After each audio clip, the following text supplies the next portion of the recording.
suivre la voie du cœur? Beau programme, hein? Rendu visible, palpable, avec cette nouvelle lune qu'on vit, qu'on vient de vivre en Lion. Et oui, le roi du cœur. Cœur de lion. C'est quoi suivre la voie du cœur? Puis d'abord, comment on sait? Puis ensuite, comment on fait? Ah, j'ai pas de réponse toute faite. Désolée, hein. Je vais pas te vendre mon dernier e-book où tu trouveras 38 rituels faciles à faire chez soi et un protocole détaillé de 352 pages. J'aime pas les protocoles. J'aime pas les rituels faciles à faire avec ses enfants, slash, ses ados, slash, son chat noir. C'est pas moi. Moi, je vais te dire que chaque un, tu sais, chaque un, possède au fond de lui sa boussole, sa faculté propre et individuelle, et que personne d'autre ne peut avoir ni même comprendre, d'écouter, d'entendre profondément son cœur, sa voix E et sa voix X, son chemin de vie, puis de le suivre. Et oui, parce que l'écouter, c'est bien, c'est chouette, c'est le premier pas. Il reste tout l'escalier.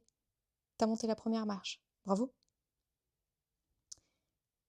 Je vais te dire aussi que je suis, et on est, puisque Magie de la vie, c'est une histoire de deux cœurs, on est en marche avec notre propre escalier, notre chemin, rien qu'à nous, et que tout ce que nous proposons par ici, c'est de cheminer ensemble, en belle compagnie.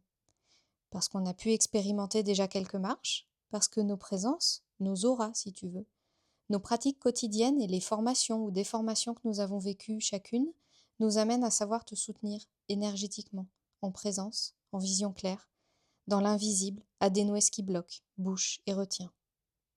Voilà.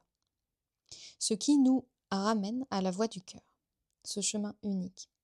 Celle que finalement on passe sa vie à essayer de suivre de notre mieux, celle dont on se détourne parfois, celle à laquelle on revient toujours, celle qui nous fait transcender les tu devrais, les il vaudrait pas mieux, les c'est pour ton bien que je dis ça, hein, etc. Celle qui nous fait douter aussi, qui est exigeante, engageante, celle qu'on danse et qui nous danse, comme la vie, quoi. C'est tout à la fois cette petite voix intérieure, on peut l'appeler intuition, âme, enfant intérieur, ange gardien, ou même Dieu parfois. Chaque un y met sa vibration. Et en même temps, cet élan de vie qui nous pousse en avant, physiquement. Il n'y a pas, à mon sens, de séparation à faire entre nos corps et nos intérieurs, entre la matière, le matériel, le terre-à-terre, et le subtil, l'invisible, le terre-à-ciel. C'est ça aussi la magie. Rien n'est séparé, et pourtant ça l'est. Intérieur, extérieur, on voit pas. Physique, subtil. Mais dans le physique qu'on voit, notre corps, il y a toute cette dimension subtile qu'on ne voit pas. Nos pensées, par exemple. Et si on veut rester sur du physique, anatomique, nos cellules, nos hormones, notre cœur lui-même. Alors oui, on peut en voir des bouts avec des appareils un peu sophistiqués, mais souvent quand on en est là, c'est pas bon signe. Seulement au quotidien, là, maintenant. Un comme une chose visible, invisible est fait d'invisible. L'un est dans l'autre, et l'un participe à l'autre. Parfois même l'un crée l'autre.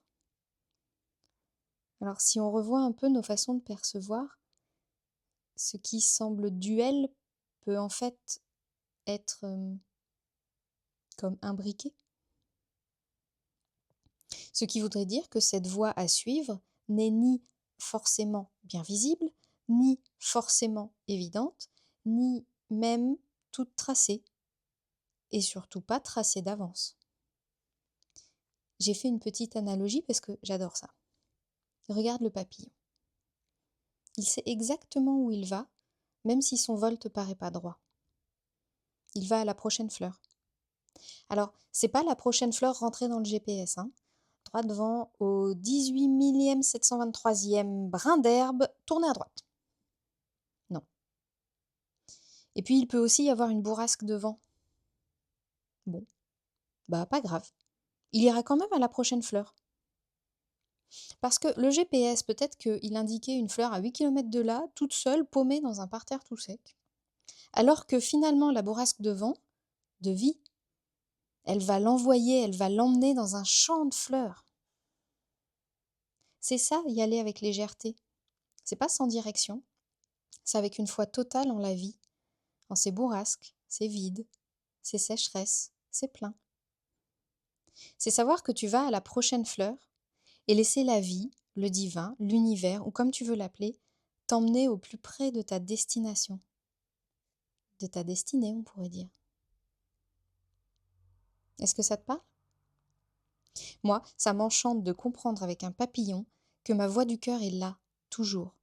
Comme une couleur, une note, une vibration particulière qui me ramènera toujours à moi, à cette confiance, à cette danse. Et laisser la vie répondre à mes choix, à chaque bifurcation, à chaque virage, à chaque montagne, à chaque désert. Parce que oui, ce sont tes choix, tes décisions qui entraînent l'invisible à résonner à ta fréquence. Et parce que oui, tout cela participe de cette voix du cœur, de cet ancrage au cœur et au corps qu'il nous est demandé d'incarner pour la suivre. Ah, et c'est là que tout le monde redébarque. Ah oui, l'ancrage, ça, je connais. Et hop, un petit manuel pour s'ancrer facilement en 12 leçons. Et zou, une méditation guidée pour se connecter puissamment à son oreille gauche. Bah si, tu sais, c'est celle de ta petite voix. Non, je blague.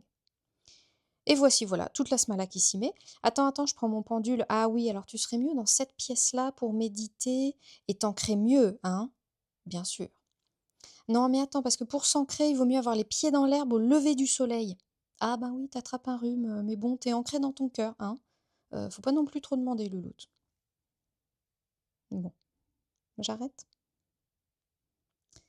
S'ancrer. Suivre la voie du cœur. Connaître ses besoins, envies, désirs. Tu te souviens, on en avait parlé. Autant de pratiques, si on veut appeler ça comme ça, qui nous sont propres, qui ne sont pas toutes faites, parce que fluctuantes, mouvantes, oui, en mouvement, comme toi. Oui, changeantes, comme toi. Et tu avais les mêmes besoins à 6 mois et maintenant? Pourtant, c'est bien toujours toi. C'est pas grave le mouvement. C'est pas grave une bourrasque de vie. C'est pas forcément pour ton bien, comme c'est pour ton bien de quand t'avais 6 mois ou 6 ans, ou plus. Je dirais presque que finalement c'est pour ton mieux, un mieux instinctif, intuitif, vibratoire, qu'aucun médium, guide, maître gourou et que personne, même pas toi, ne peut connaître. Un mieux qu'on pourrait appeler évolution et qui est l'essence même de la vie. Un mieux qui t'entraîne vers toi-même, te reconnecte à toi, te vibre, t'inspire et t'élance sur la voie du cœur.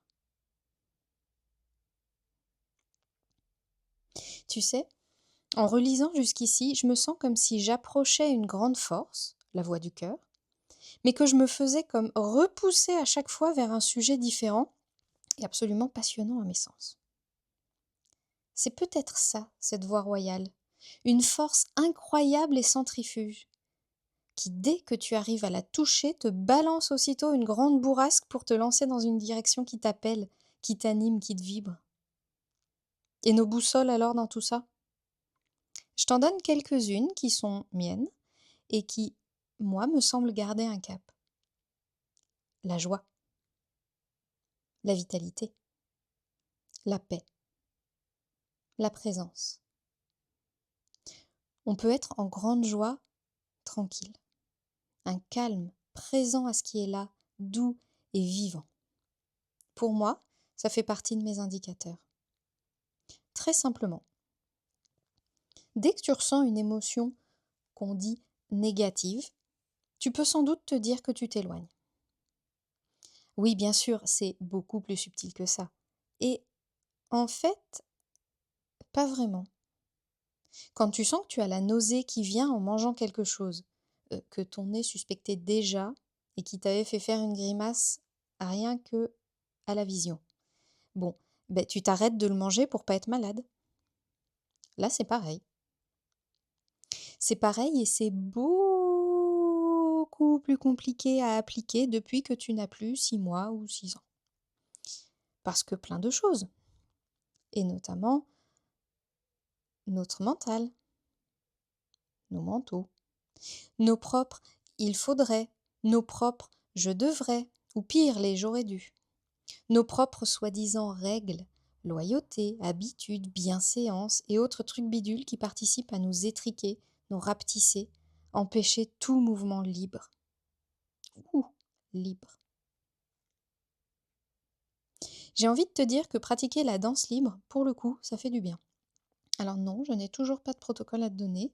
Elle porte bien son nom, la danse, elle est libre. J'ai envie de te parler, toujours sans protocole à suivre, hein. Je crois que je suis allergique. J'ai envie de te parler des élixirs floraux qui squeezent le mental, qui reconnectent directement. Âme, émotion, corps. C'est comme la fibre. J'ai envie de te partager comment la libération du péricarde m'a emmené au cœur de ma voix du cœur. J'ai envie de te raconter comment tu peux venir retrouver et reconnecter à l'or qui est en toi en simple présence avec Céline. Bah oui, parce qu'à force de la cheminer, de s'en éloigner, de la retrouver, cette voie royale, et de s'y faire les pieds, on n'a toujours pas de protocole intégré qui marche pour tout le monde. Mais par contre, on a beaucoup de tips, de pratiques et de raccourcis à te partager. Puis surtout, on est là, à tes côtés, pour cheminer un bout ensemble. Pas toute la route, mais juste un élan, un virage, un temps de pause. On est là pour accompagner cette reconnexion et l'emmener avec toi jusqu'au cœur. On est là pour te soutenir quand tu te mets en marche, quand tu t'arrêtes, quand tu doutes un peu, quand tu dois y revenir, quand tu trouves plus l'embranchement. Alors, si ça te vibre, si ça t'enchante, si tu sens que la danse libre et le reste, ce sont des trucs bidules que tu as bien envie de découvrir, viens nous en parler. On ouvre des temps pour connecter. Merci pour ta présence. Merci pour ton écoute. Au plaisir de partager De cheminer, ensemble. de vibrer cette voix du cœur, Cette voix royale et cette reconnexion. à ton or en toi.